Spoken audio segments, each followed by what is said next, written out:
Hi, this is Mark from Altcoin Buzz, and we're going to take a look at Bitcoin to see what the chart may transpire into next week. I did make this video yesterday. I started to record a new one for today, but you know what? The chart really holds up. So the numbers may not seem the same as what you're seeing today, but the chart fundamentally still holds. The other part of this that we're going to look at near the back end is some interesting and very intriguing information that a group sent over to us to look at and consider based upon the S&P 500. When the S&P 500 took a dump, Bitcoin followed. Could that be in the near future again? What if that was a long-term trend for S&P 500? What could that do to Bitcoin? We'll examine both of those scenarios at the end of this video, but let's get started right now on the Bitcoin chart. So here we are on the 1 week USD chart. We're using the Coinbase chart, as a lot of TA folks are now with the whole Tether thing that happened last week. And we're going to talk some more about this on the 1 day, but you can see this consolidation going on right here.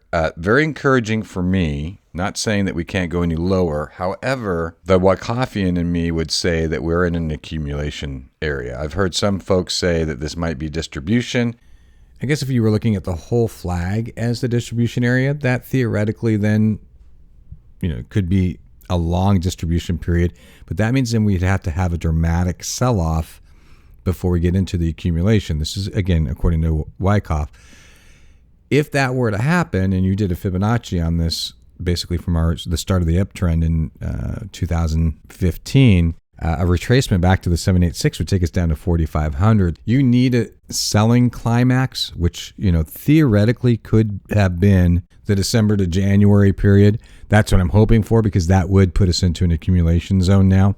But if we needed to have another dramatic sell-off to get back into that spring and go into the next wave, theoretically that could take us down to the $4,500 range.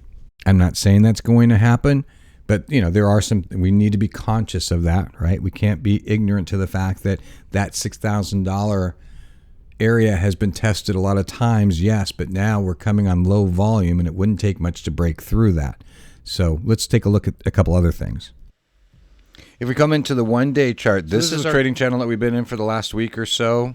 Actually, you could expand this out up to here, up to the $6,700, $6,800 range. But basically, if you said largely in 64 to 66, that $200 trading range, that channel is where we've been trading in. Looks like we're going to try and test getting out of this descending triangle. However, that test of getting out of the descending triangle is going to be on very low volume, which means that if we do break above this descending triangle, it doesn't mean a whole lot. We could just end up using this line as support and continue down. We would need a clear breakout above the descending triangle with a strong candle and close on the daily before I'd feel encouraged that this is going to be reversing a trend and breaking out of this descending triangle to the positive. You can see we had a breakout back here in July, which is a false breakout, and we continue down. A lot of people are talking about, we might be breaking out of this. It's going to have to be a definitive breakout for us to say that this is giving us some breathing room to not break down through the bottom of the support at 6,000 into a new range. The tendency to break out of this kind of pattern to the upside is only like 30%. So I'm going to continue to look through this with the lens of a bear,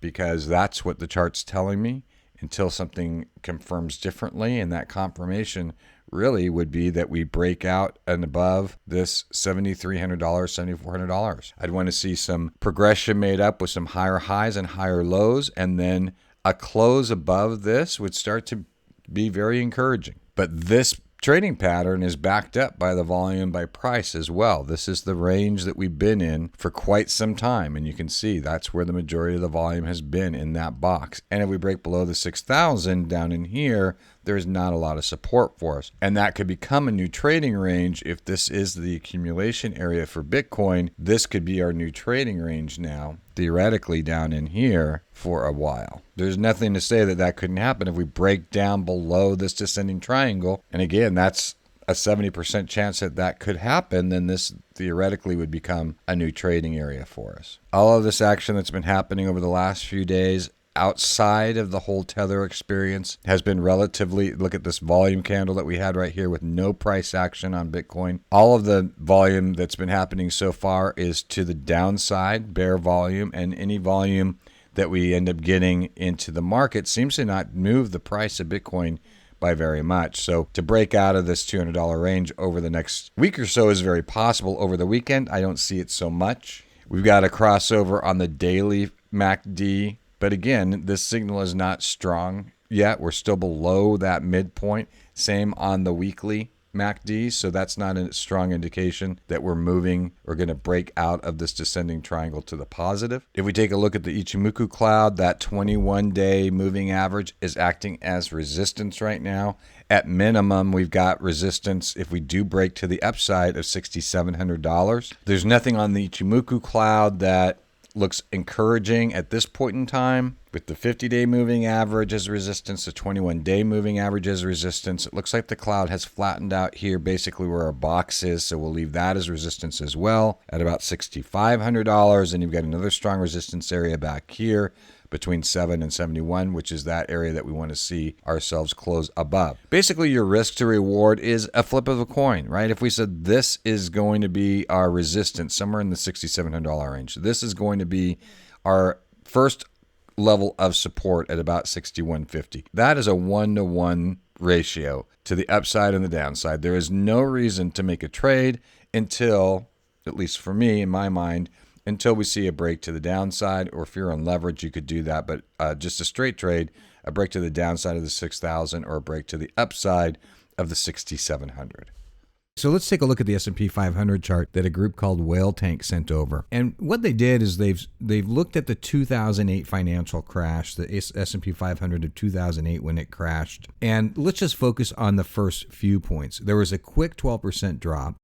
And then there was a relief rally. So typically after a drop, you're going to get a relief rally. And that was about 2%, and that also took it to a new higher high. Then there was another 6% drop, but basically a drop down to the 0.618 Fibonacci level, and then another recovery from there of about 4%. From there, you can see what happened. There was a 16% overall drop. That's typically the benchmark for the S&P or for the traditional markets to say that the trend has been reversed into a bear market, and that continued down from there if you look at the back end of this chart, the far right. So now let's take a look at the S&P 500 today, and this is what the group has identified that we should be watching for. We had a quick 12% drop. We've had the 2% rally to a higher high. This is the point number 2 that happened in 2008. We had a drop down to the 0.618 fib, which looks like it could hold as support. And then what you're looking for is, do you get that bounce back another 4 to 5%? And from there, a continuation down. And that's what these guys are saying. Look, this is something we should be aware of, because this could be more than just a flash crash, but a long-term trend of the S&P 500 going into a bear market. What does that then mean for Bitcoin based upon how Bitcoin reacted to that first flash crash? Well, my personal perspective is we need to be conscious of this.